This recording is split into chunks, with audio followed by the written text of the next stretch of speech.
Okay, it's time for some honesty. The American descendants of slaves, the ADOS needs to stay on task in terms of the issue of reparations. We need to be the ones to define what reparations are and not let the Democratic Party or these black Democratic leaders define what reparations are for us. That's what's important. The most important thing out of this entire election cycle is that the American descendants of slaves have identified ourselves. We've identified ourselves from the Africans, from the Caribbeans, from the Latinos, everybody else. We purified our group and we understand who we are and what our history is, and we bound ourselves with that history. That's what's the most important part. Not that we can't work together with the Africans and the Caribbeans, of course, but it is impossible. It is very, very important that we come from a position of understanding who we are. In this video, I want to give an example. I want to give an example of people who do not respect the American descendants of slaves and the resistance that we're going to get to reparations this election cycle. On your screen, you can see a man, James Clyburn. Okay?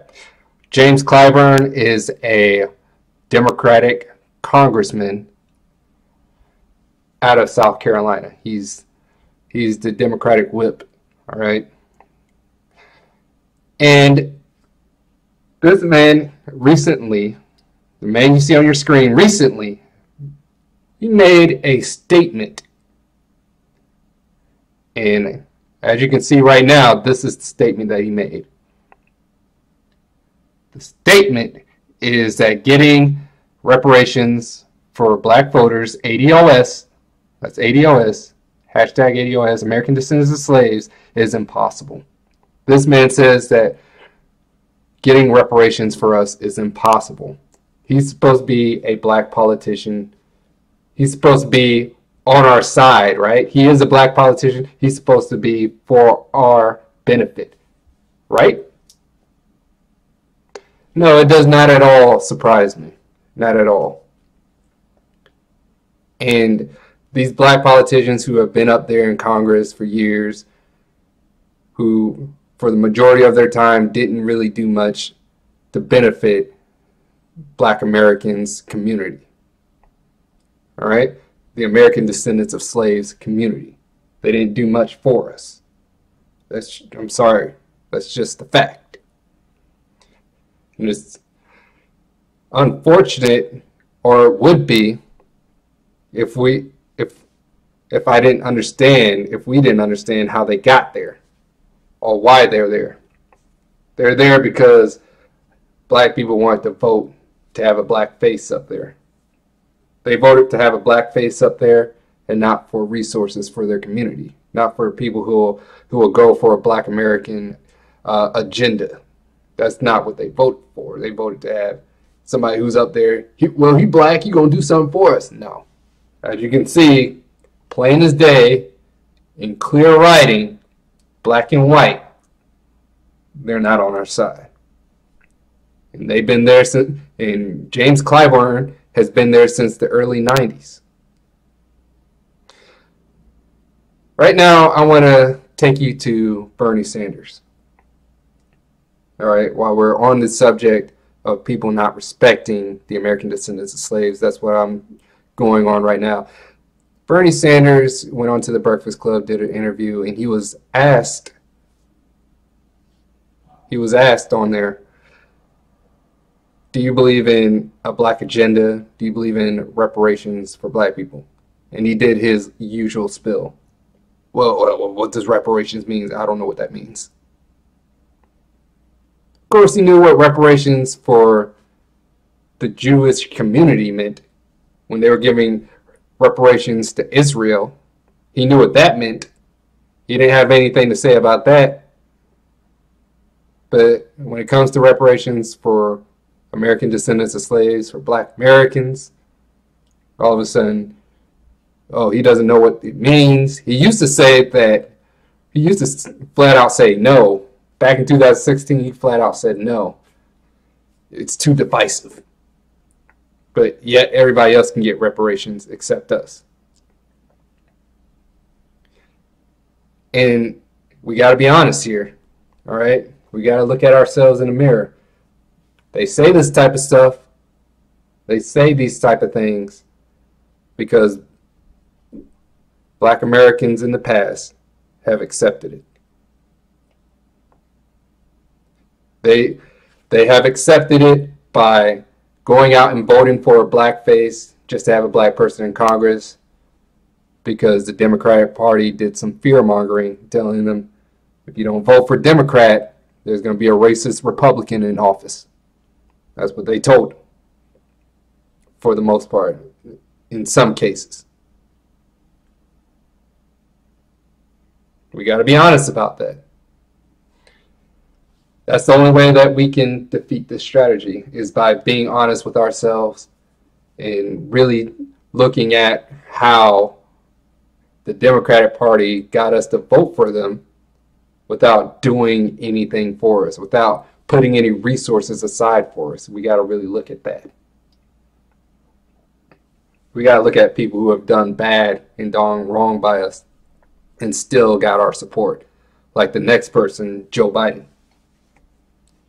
Now, I chose this picture of Joe Biden because this is a picture of him from 1993. It's a picture of him from 1993. Okay? So, back in 1993, Joe Biden did something that turned out disastrous for black people. For black Americans, he did something that turned out disastrous. In this next photo, you'll see what it is. That's right, he voted for the three strikes law. He put his bid in and says, I agree with this. Matter of fact, he did an entire speech talking about protecting his mom and his family members by locking away supposed criminals. This is what Joe Biden did. The same law that Hillary Clinton mentioned super predators. Can you take a guess at who Hillary Clinton was talking about when she said super predators? In this next photo, this is the reason why it's important to bring up Joe Biden. Joe Biden is kind of worried now that that vote will affect his presidency. It looks like there is some concern in some, there's literally some analysis that this might affect his presidential run.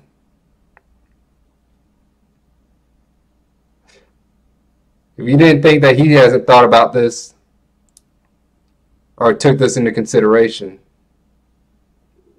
come on, be serious. In the wake of the American descendants of slaves and seeing how black people, black Americans are bringing up receipts on everybody, oh yeah, he's concerned about this. He never thought that black people would bring them to task. That's what the Democratic Party never counted on. You always thought this is just the way black people are. They don't really care about resources or benefits.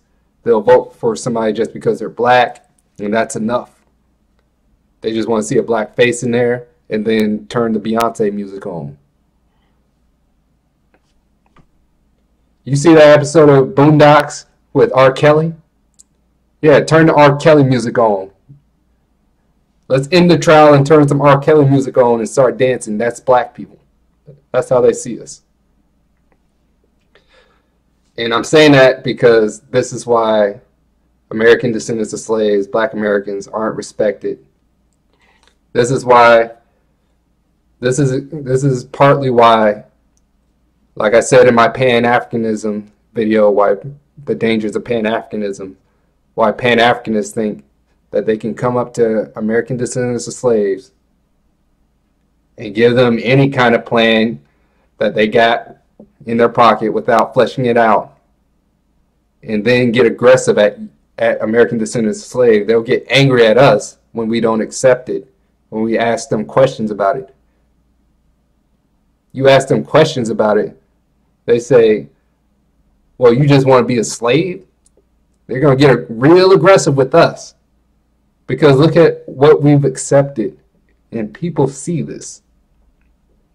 The whites see this, the Jews see this, the Asians see this, the Hispanics see this, the African immigrants see this.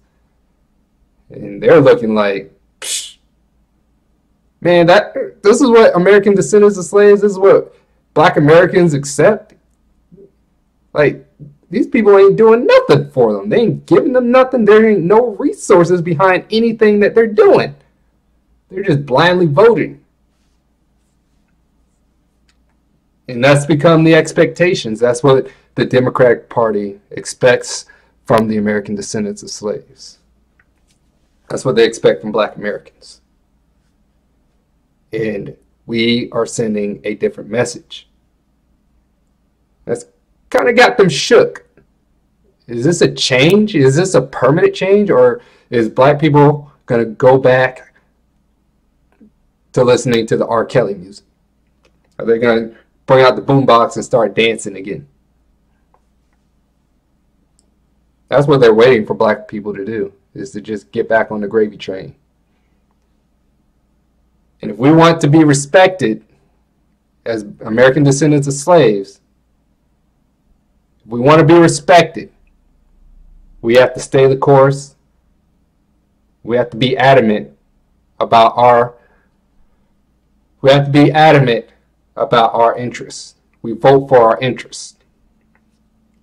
All these other groups don't respect us. You got some Africans that come over and say that we're lazy. They don't respect us because, well, nobody else respects us. Why should they? That's why you had the whole Peter Liang thing, where Peter Liang killed a Black person. All the Asians came out and said, well, nobody else respects Black life. Why do we have to respect it? The ADOS is saying that you got to respect our life now. You got to respect our interests.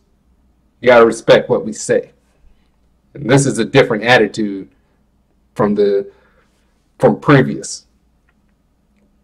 You got to admit, we have to be honest with that they don't respect us because we literally suckered ourselves. But we're correcting that now. In the next photo, I want to show you just how long that these Congressional Black Caucus members have been in office real quick. I just want to show that to you real quick. Look at this. Look at this. Look at those dates. You got John Lewis, been in since 1987. There goes Maxine Waters. She's been in since 1991. James Clyburn, 1993. Like, look at how long we had. Look at how long we had this Congressional Black Caucus in office, and look at the condition of Black neighborhoods. Look at the condition of Black businesses, where they exist, of course. Look at that. I want you to be serious. Look at it. All right, I'm gonna show you this next photo here, and I'll show you what their agenda is. I gotta open it on my side. Now look at this photo, and I want you to pay attention to what is highlighted. This is from the Congressional Black Caucus official website. As you can see it up there, you can type it in yourself and go look at their agenda. This is their agenda. And when you scroll down, you see economic empowerment agenda. I'm going to read the entire thing. Well, up to the end of the highlighted portion. The CBC is committed to advancing Black families in the 21st century. To do so, we must address the economic disparities that have plagued our communities for generations and create opportunities that uplift all Americans out of poverty. I want to emphasize that. That's why it's highlighted. Create opportunities that lift all Americans out of poverty. Now, we have the highest rate of poverty, yet their goal is to focus on all Americans. We have the highest incarceration rate, yet their goal is to focus on all Americans and bring all Americans out of poverty. You see, they talk about black families. They use our story.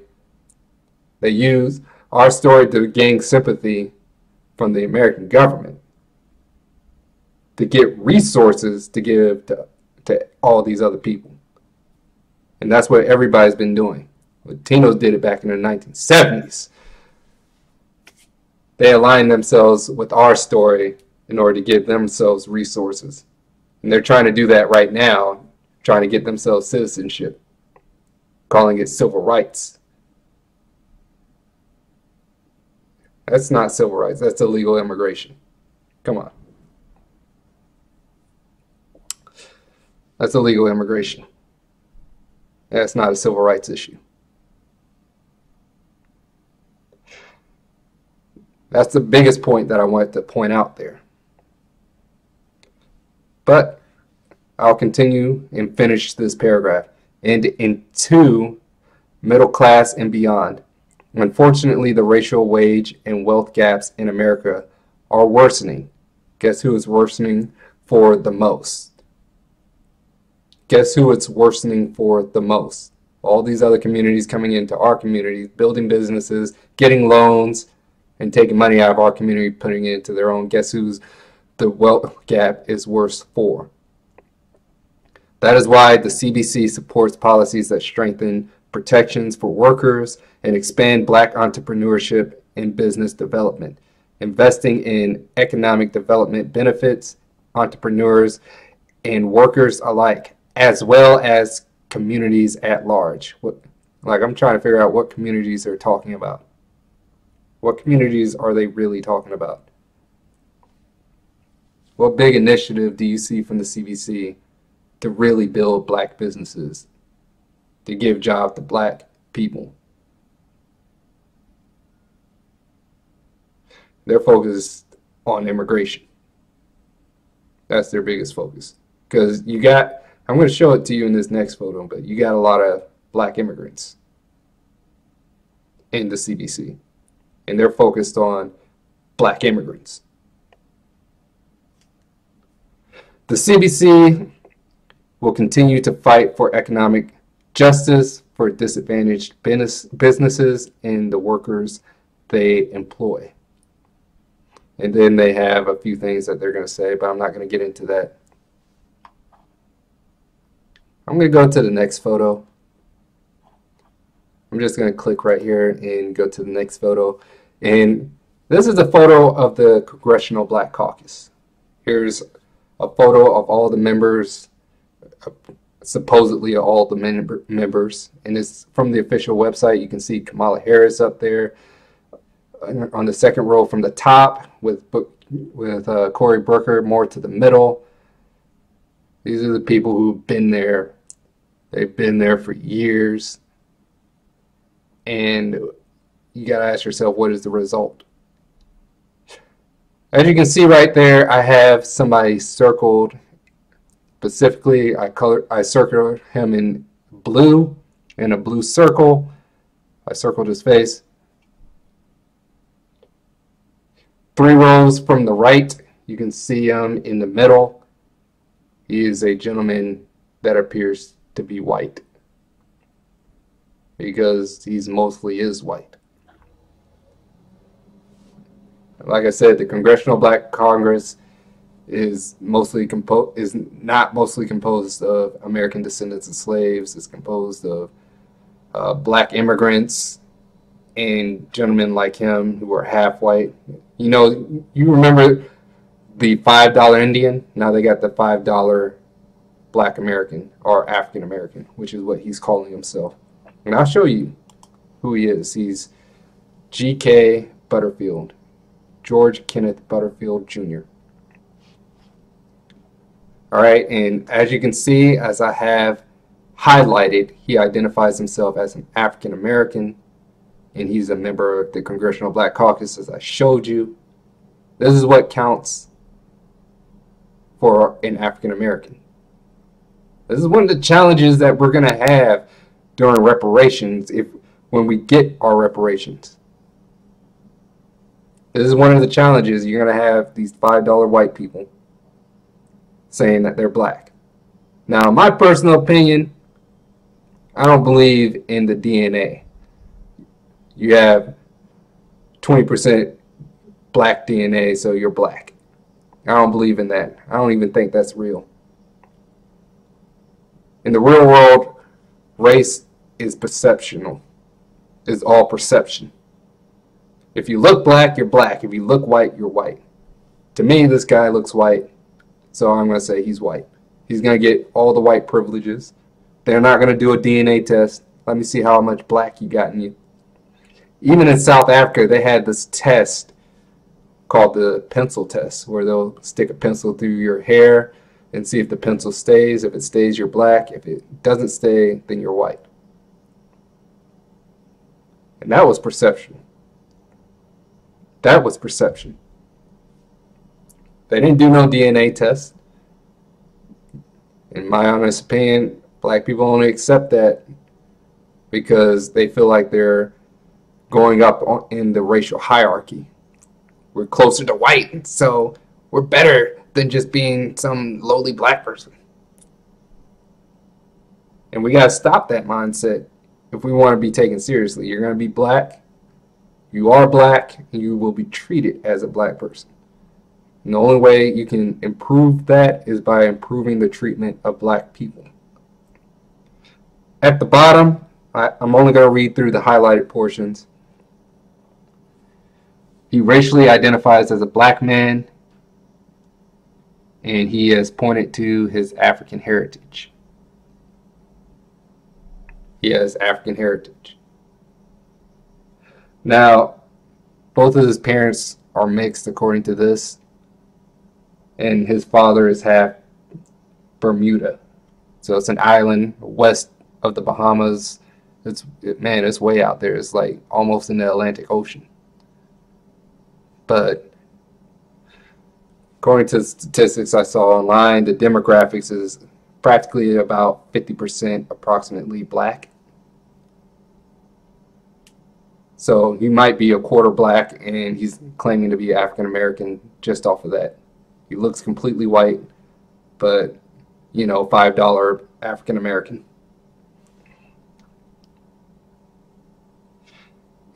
And look at this. He says that he grew up on the black side of town, and he actually led civil rights marches. And that's enough to be black, apparently. You lead a civil rights march, you grow up on the black side of town, and you black. You get all the benefits of being black, but none of the downsides either. Best of both worlds, I guess. We gotta stop accepting this, man. If you look white, you're white. If you look black, you're black. And we gotta make sure that for people who look black, that those people get those black benefits, not people like this. This is your Congressional Black Caucus. This is your Congressional Black Caucus, African immigrants, and it has literally a white man in the Congressional Black Caucus.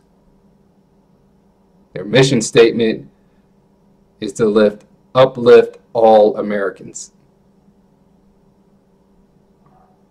These are the people who you've been relying on, who you thought that you could rely on, who you're shocked when they said that they would oppose reparations for you. You were shocked. Some of you were. Some of you were shocked by that. And on their official website, it probably means that a lot of people didn't look at their website, On their official website, this is the type of information that they have. And this is just minimum research right here. I'm sure there's plenty more skeletons in the closet, but they're expecting black people not to actually look. They're expecting black people not to look, not to research. And they're expecting to walk away with black people not researching. It's time for us to take a comprehensive look. Time for us to really look into stuff. We need think tanks. We need people who are actually researching this type of stuff and coming up with analysis.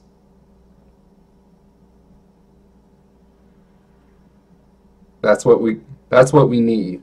We need people that'll keep us ahead of the curve. I watched the Black Channel with Jason Black. I think he's one of the best people for that. One of the best channels for that, TBA. You know, we need to stay ahead of the curve, but we also need, in order for ADOS to succeed, we need people to also inform themselves and inform themselves on the people who they're voting for in office and what their track records are. That's what we need.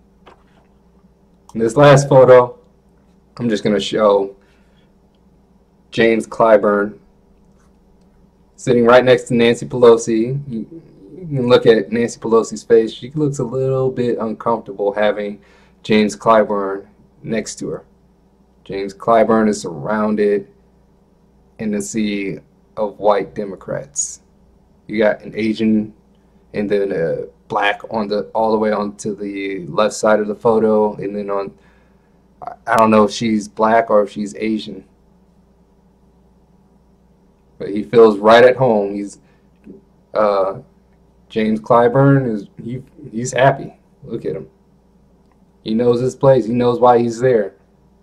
He's happy that he got his butter biscuits. Just thinking about all the American descendants of slaves who grew up in single-parent homes, broke,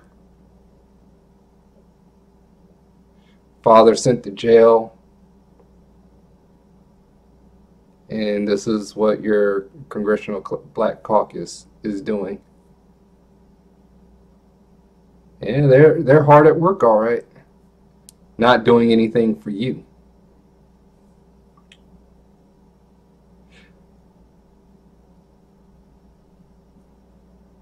We, the American descendants of slaves, we need to change the message. We need to stay on task.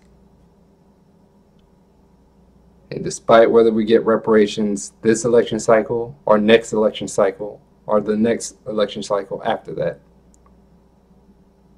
the message will be the same. It's time to pay up. Reparations are owed. Everybody else got their reparations, and now it's time for us to get ours. And there will be no vote, no black vote, without reparations.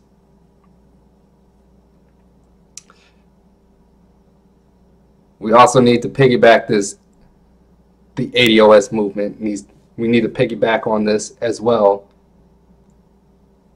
We need to piggyback on this as well for us to come together, build businesses, and to vote in local elections. Just some ideas I'm throwing out there. Let me know if you guys agree.